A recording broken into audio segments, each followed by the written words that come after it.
Ya, PDIP juga pasti melihat lah waktu ini hanya sebentar lagi begitu Bang Andreas. Tapi kalau kita melihat sinyal dari PKS sudah akan mencabut dukungan ke Anies. Kemudian juga sudah sering nih pertemuan PKB, PSI, bolak-balik ketemu begitu ya. Kemudian juga dari Nasdem juga belum jelas apakah memang akan ke Anies atau akan ke Kim begitu ya. Nah, tapi sebelumnya kita juga tahan dulu.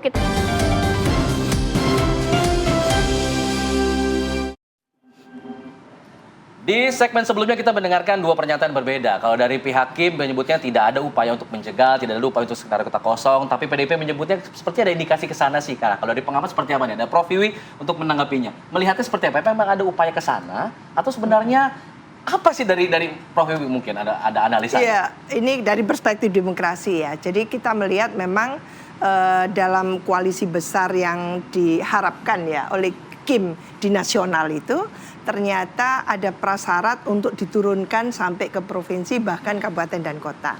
Nah, ketika ada prasyarat seperti itu, tentu gitu ya, tidak ada yang salah. Memang ini harus koalisi besar supaya apa? Supaya akselerasi pembangunannya cepat dan sebagainya. Fine gitu ya.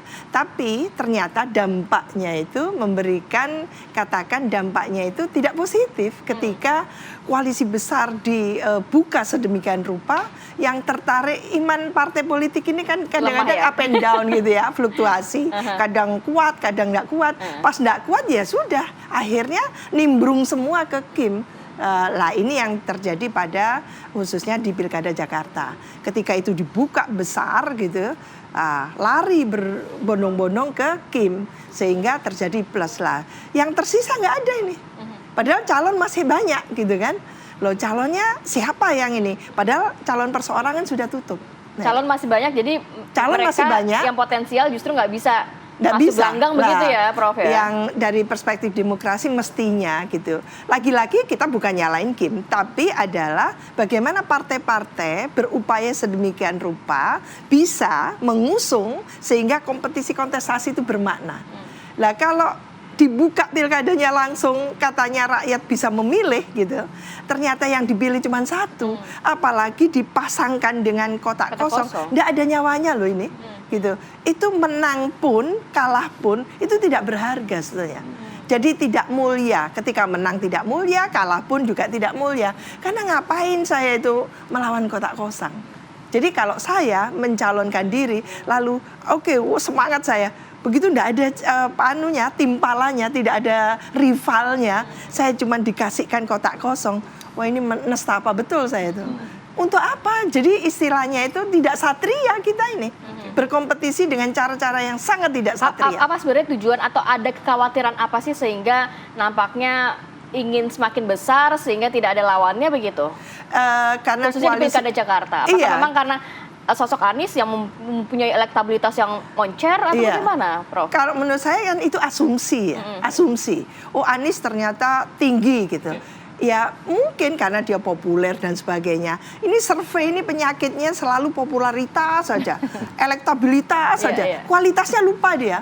Coba disurvei kualitasnya. Oke nggak kualitasnya itu? Lah kalaupun Anies ada on the top seperti itu, mestinya gitu ya, kasih aja peluang. Apa menang dia? Buktinya untuk Pilpres juga kalah kan gitu. Jadi berikan peluang. Demokrasi itu tidak memberikan istilahnya peluang kekuasaan itu terkonsentrasi di satu tangan. Maka di situ fairness-nya gitu ya. Warga negara yang memiliki kualifikasi, kualitas tertentu silahkan untuk berkompetisi. Nah itu kemewahan demokrasi. Jadi kalau kemewahan demokrasi ternyata tidak dijembatani oleh partai politik, ini partainya yang salah menurut saya. Oke, Bang Zaky, apakah memang ini karena ada bentuk ketakutan dari Kim bahwa elektabilitas Anies terlalu tinggi sehingga sulit dikalahkan, sehingga ada skenario seperti itu? Atau memang seperti apa dari Kim? Enggak lah, kita ingat betul ya, Pilkada 2017. Mas AHY waktu itu turun gelanggang dengan elektabilitas istilahnya itu baru 5 besar, 6 besar ya, di bawah 10%. Kan begitu, tetapi dalam 3-4 bulan di Desember kita masih ingat survei Litbang Kompas, Mas AHY itu 36%, Ahok itu 33%, dan Anies jauh di bawahnya. Nah, lalu kita tahulah di Januari ada apa, kan begitu ya, nggak perlu kita bahas lebih lanjut. Lalu ternyata di bulan Februari kan berubah itu petanya. Ya. Lalu kemudian di bulan April ya, yang Itu kan kedua. dulu tapi kita bicara sekarang. Bukan, poinnya apa? Survei tinggi, bukan Belum jaminan. tentu, ya. Jadi bukan berarti ada ketakutan ini enggak. Kalau menurut kami ini juga yang menjadi masalah. Kalau merasa surveinya tinggi lalu terlalu percaya diri, kan bahaya juga, kan begitu kira-kira. Kalau kami hanya begini aja ngelihat, survei tetap jadi salah satu patokan karena ini metode yang sangat terukur.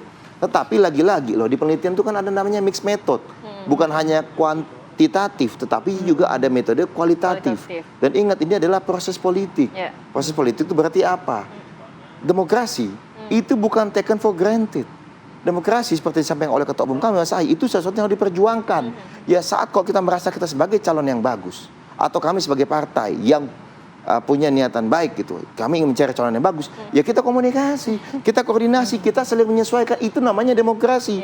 Demokrasi nggak bisa hanya saya maunya ini, Anda ikut. Loh, Anda punya kursi berapa? Kan begitu. Iya, Kita mau menuju dua-dua. Kan nggak boleh juga gitu. Nah inilah kami dalam kuasa komunikasi ini, kami hanya ingin menekankan, kami akan terus berjuang untuk demokrasi.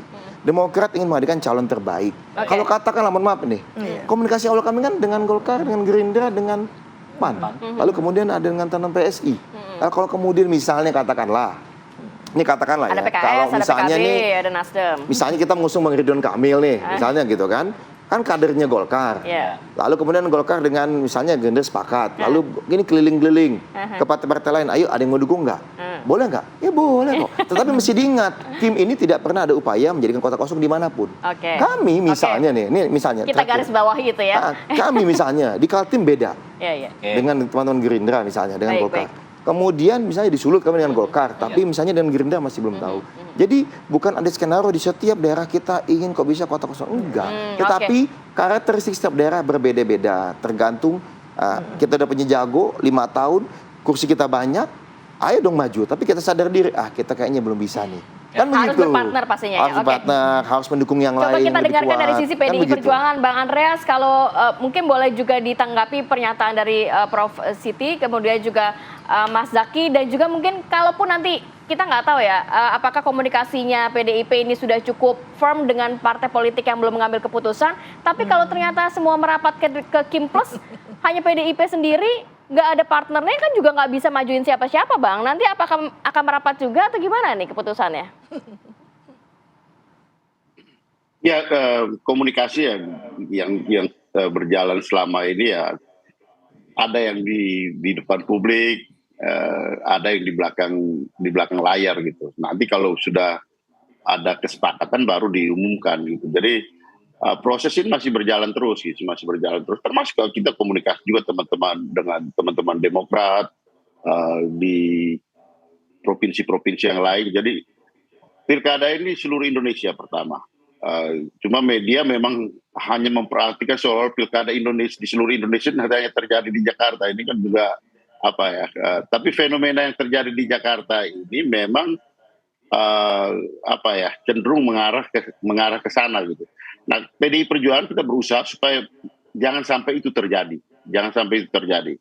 Karena seperti yang tadi saya katakan tadi, ya bagaimanapun ya pilkada pemilihan umum itu kita menyajikan kontestasi antara calon, dan calon itu adalah calon manusia dengan manusia gitu, dan tentu memperhatikan berbagai aspek, ya aspek keterpilihannya, terus kemudian aspek ya kapasitasnya. Di PDI Perjuangan kita juga melihat aspek kerekatan ideologisnya. Jadi banyak aspek yang di situ yang kita perhatikan, juga tentu harus berbicara dengan teman-teman yang lain gitu, teman-teman partai yang lain gitu.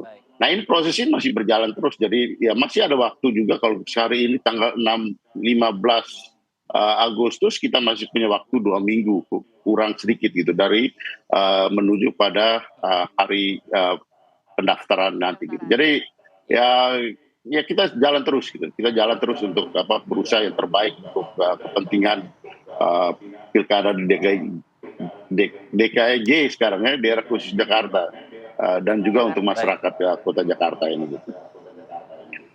Baik, Bang Andreas, kita akan tunggu nanti 2 minggu ke depan mudah-mudahan lebih cepat dari itu ya. Kita nanti akan perbincangan lagi kalau pasti ada keputusan dari PDIP. Terima kasih Bang Andreas, terima kasih Mbak Piwi, Prof. terima Wiwi. kasih Bang Zaki. Saya ingin tutup dengan sebuah pantun, boleh minta cakapnya ya? Boleh. Pergi ke kantin sama berondong, Cakep. hati membatin lihat doi dipepet si gondrong. Cakep. Semua prihatin sama skenario kota kosong. Saya lebih prihatin, dompet saya yang kosong. Curhat. Ya udahlah, kita ajak pemirsa untuk jeda dulu sejenak. Nanti kita akan hadirkan kabar pilihan menarik lainnya sesaat lagi, tetap bersama kami. Yang sabar ya. Luar biasa.